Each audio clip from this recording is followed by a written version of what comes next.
Hi dears, അപ്പോൾ ഇന്നൊരു brownie recipe ആയാലോ. കേക്ക് ഇഷ്ടപ്പെടാത്ത ആൾക്കാർക്ക് ബ്രൗണി തീർച്ചയായിട്ടും ഇഷ്ടമാവും, കാരണം അത് അതിൻ്റെ ഒരു ടേസ്റ്റ് അങ്ങനെയാണ്. അപ്പോൾ അതിനാവശ്യമുള്ള ഇൻഗ്രീഡിയൻസ് ഒക്കെ ഞാൻ ഡിസ്ക്രിപ്ഷൻ ബോക്സിൽ കൊടുക്കുന്നുണ്ട് കേട്ടോ. ഇപ്പോൾ ഞാൻ 2 മുട്ടയും 1 ടേബിൾ സ്പൂൺ വാനില എസൻസും കുറച്ച് പഞ്ചസാര, 1 കപ്പ് പഞ്ചസാരയും കൂടിയാണ് കേട്ടോ മിക്സ് ചെയ്ത് ബീറ്റ് ചെയ്തെടുത്തത്. ഇനി അതിലേക്ക് 1 കപ്പ് ചോക്ലേറ്റും 1/4 കപ്പ് ബട്ടറും മിക്സ് ചെയ്ത് നന്നായി തണുത്തതിന് ശേഷം കേട്ടോ ഈ ഒരു മിക്സിലേക്ക് ഞാൻ ചേർത്ത് കൊടുക്കുന്നത്. ഇനി ഇതൊരു സ്ക്വയർ പാനിലേക്ക് ഒന്ന് ഒഴിച്ചു കൊടുക്കണം.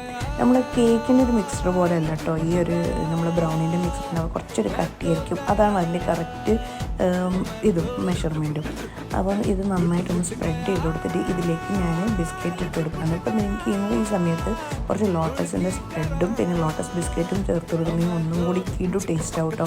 അപ്പോൾ ഇതൊരു കേക്കി ബ്രൗണിയാണ് കേട്ടോ. അപ്പോൾ എല്ലാവരും തീർച്ചയായും ട്രൈ ചെയ്ത് ഫീഡ്ബാക്ക് അറിയിക്കുക. ബൈ.